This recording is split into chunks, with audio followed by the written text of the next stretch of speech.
Hi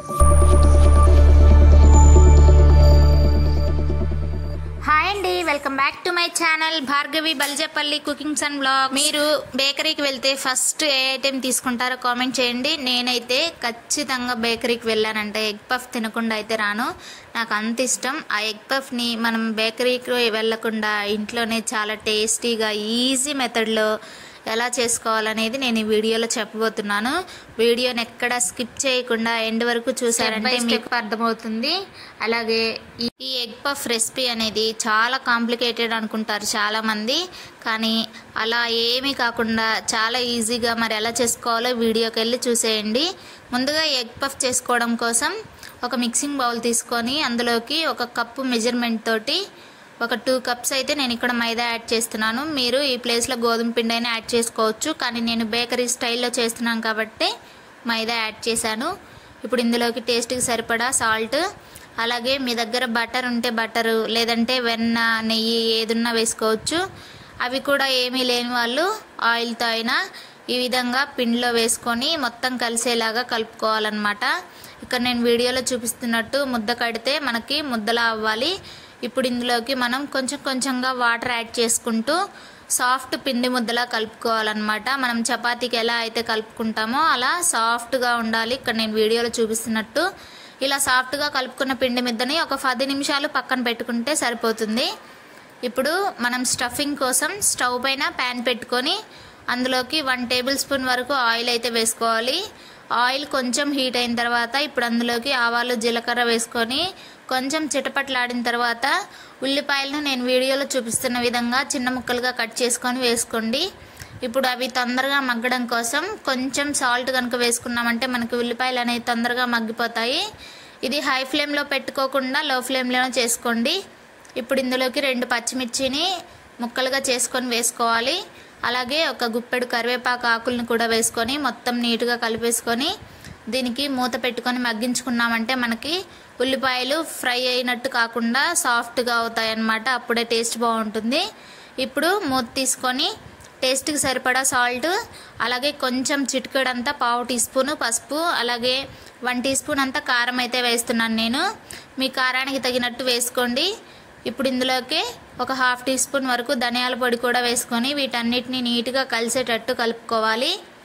ఇలా మొత్తం ఇవన్నీ కలిసిపోయిన తర్వాత ఇక్కడ బేకరీ వాళ్ళు ఖచ్చితంగా వేసేది ఏంటంటే ఇందులో టొమాటో కెచప్ అనేది కంపల్సరీగా వేస్తారనమాట. ఒకసారి మీరు కూడా ఇలా ట్రై చేయండి. తర్వాత ఇప్పుడు ఇందులోకి టొమాటో కెచప్ కూడా కొంచెం యాడ్ చేసుకోండి. ఇక్కడ నేను వీడియోలో చూపిస్తున్నాను కదా, కొంచెమే వేశాను.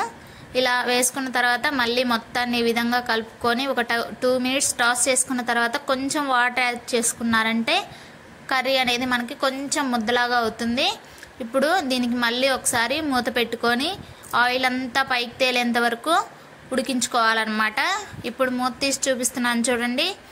ఈ విధంగా మనకి ఆయిల్ అనేది పైకి తేలితే కరెక్ట్ కన్సిస్టెన్సీ సరిపోయినట్టు. ఇది చల్లారిన తర్వాత ఇంకొంచెం చిక్కబడుతుంది.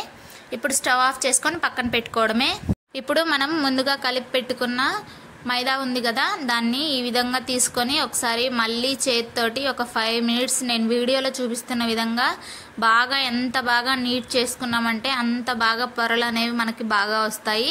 కానీ నేను వీడియోలో చూపిస్తున్న విధంగా ఈ విధంగా చేసుకుని ఒక 5 నిమిషాల తర్వాత ఈ పిండిని మనము ఒక 6 పార్ట్స్గా డివైడ్ చేసుకొని పక్కన పెట్టుకోవాలి. ఇప్పుడు ఒక్కొక్క ముద్దను తీసుకొని పొడిపిండి చల్లుకుంటూ నేను వీడియోలో చూపిస్తున్న విధంగా నీట్గా చపాతీలాగా రోల్ చేసుకోవాలన్నమాట.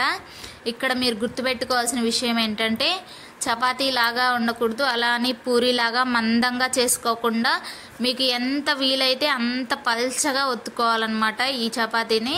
అప్పుడే మనకి పొరలు అనేవి త్వరగా విడి వస్తాయన్నమాట. మీరు మందంగా ఒత్తారంటే లోపల ఉడకదన్నమాట, పిండిగా ఉంటుంది. ఈ విధంగా మొత్తం నీట్గా నేను వీడియోలో చూపిస్తున్న పల్చగా వేసుకోవాలి చపాతీని. ఇప్పుడు చూడండి, నేను మీకు చేతిలోకి తీసుకొని చూపిస్తాను చపాతీని. ఎంత పల్చగా ఆకులాగా ఉందన్నమాట. ఈ విధంగా మనం ఇంత పల్చగా చేసుకుంటే సరిపోతుంది. మీకు వీలైతే ఇంకా పల్చగా చేసుకున్నా కానీ బాగుంటుందన్నమాట. ఇలా చేసుకున్న తర్వాత పక్కన పెట్టుకోవాలి. ఇప్పుడు మనం తీసుకున్న 6 ముద్దల్ని 6 చపాతీలాగా ఈ విధంగా చేసుకున్నామంటే మనకి సరిపోతుందన్నమాట.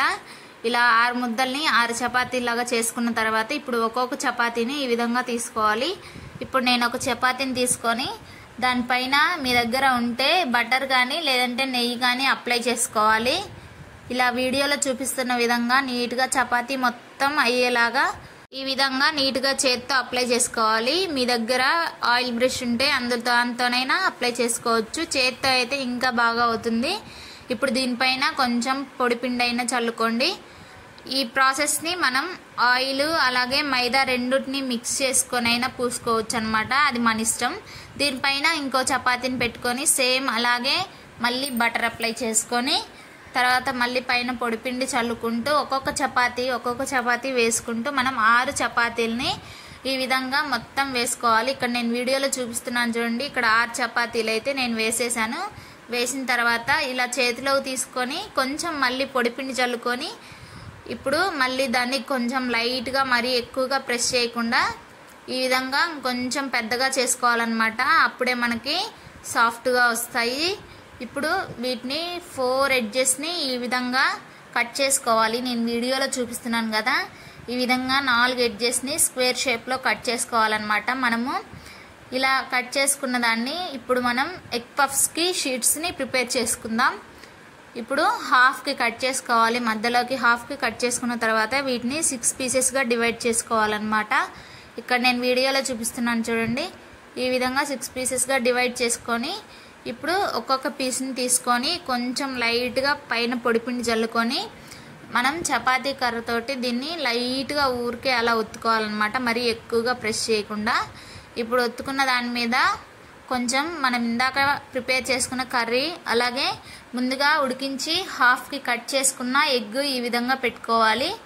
ఇప్పుడు మనం ఫస్ట్ లేయర్ని తీసుకొని ఈ విధంగా ఎగ్ పైన వేసుకోవాలన్నమాట. ఎందుకంటే మనం మొత్తం వేసామంటే అవి విడిపోయే ఛాన్సెస్ ఉంటాయి. అప్పుడు కర్రీ ఆయిల్లో వెళ్ళిపోయి ఆయిల్ అంతా పాడైపోతుంది అన్నమాట. అందుకనే ముందు ఫస్ట్ లేయర్ని ఈ విధంగా వేసుకున్నామంటే మనకి స్టఫింగ్ అనేది బయటికి రాకుండా ఉంటుంది. ఇప్పుడు తర్వాత మిగిలిన వాటిని కూడా ఎడ్జెస్ని ఈ విధంగా పైకి తీసుకొచ్చుకొని కొంచెం గట్టిగా ప్రెస్ చేసామంటే అతుక్కుంటాయి. కొంచెం వాటర్ అప్లై చేసేసినా కానీ మనకి అతుక్కుపోతాయి అన్నమాట. ఇలా మనం ఎగ్ పఫ్స్ అన్నిటిని ఈ విధంగా రెడీ చేసుకొని పక్కన పెట్టుకోవాలన్నమాట. ఇప్పుడు నేను ఎగ్ పఫ్స్ అన్ని రెడీ చేసిన తర్వాత చూపిస్తున్నాను చూడండి. ఈ విధంగా రెడీ అయిన తర్వాత ఇప్పుడు ఆయిల్ హీట్కి పెట్టుకొని మీడియం ఫ్లేమ్లో ఉన్నప్పుడు వీటిని ఒక్కొక్కటిగా వేసుకోవాలి. మీకు ఆయిల్లో ఎన్నైతే పడతాయో అన్ని వేసుకోవాలన్నమాట. వేసిన వెంటనే కదపకుండా ఒక 2 to 3 మినిట్స్ తర్వాత ఈ విధంగా ఒకసారి తిప్పుకోవాలన్నమాట. తిప్పుకొని రెండు వైపులా నీట్గా గోల్డెన్ కలర్ వచ్చేంత వరకు కాల్చుకున్నామంటే మనకి ఎగ్ పఫ్స్ అనేవి రెడీ అవుతాయి. ఇక్కడ నేను వీడియోలో చూపిస్తున్నాను చూడండి. ఈ విధంగా 2 మినిట్స్కి ఒకసారి ఈ విధంగా తిప్పుకుంటూ మీడియం ఫ్లేమ్ మీద కాల్చుకున్నామంటే మనకి పొరలు అనేవి చక్కగా బయటికి విడివిడిగా వస్తాయన్నమాట. ఇక్కడ చూడండి, ఇలా ఈ కలర్ వచ్చిందంటే సరిపోతుంది. మనకు బయటికి తీసిన తర్వాత ఇంకొంచెం కలర్ వస్తుందన్నమాట. ఇలా మొత్తం ఈ విధంగా ఆయిల్ మొత్తం తీసేసి తీసుకున్నామంటే మన ఎగ్ పఫ్స్ అయితే రెడీ అయిపోతాయి. మిగిలిన వాటిని కూడా ఈ విధంగా ఆయిల్లో అయితే వేసుకొని మనం డీప్ ఫ్రై చేసుకున్నామంటే మన టేస్టీ ఎగ్ పఫ్స్ అయితే రెడీ అయిపోయినట్లే. వీటిని కూడా మీడియం ఫ్లేమ్ మీద బాగా కాల్చుకొని ఎర్రగా వచ్చేంత వరకు ఆయిల్ మొత్తం తీసేసి స్ట్రైనర్తో స్ట్రెయిన్ చేసేసుకొని పక్క తీసేసుకున్నామంటే మన టేస్టీ ఎగ్ పఫ్స్ అయితే రెడీ అయిపోయాయి. చాలా టేస్టీగా ఉంటాయి. ఒకసారి మీరు కూడా ఇంట్లో ట్రై చేయండి. అలాగే ఈ వీడియో మీకు నచ్చినట్లయితే లైక్ చేసి వీడియోని మీ ఫ్రెండ్స్కి ఫ్యామిలీ మెంబర్స్కి షేర్ చేసి కొత్తగా మన ఛానల్ చూస్తున్న వారు ఎవరైనా ఉంటే సబ్స్క్రైబ్ చేసుకోండి. అలాగే పక్కనే ఉన్న బెల్ ఐకాన్ని క్లిక్ చేసుకుంటే నేను ఎప్పుడు వీడియో పెట్టినా మీకు నోటిఫికేషన్ ద్వారా వస్తుందన్నమాట. అలాగే మీకు ఏ రెసిపీ కావాలో కూడా కామెంట్ చేయండి. తప్పకుండా నేను ట్రై చేసి మీకు వీడియో పోస్ట్ చేస్తాను. ఓకేనండి, బాయ్ బాయ్.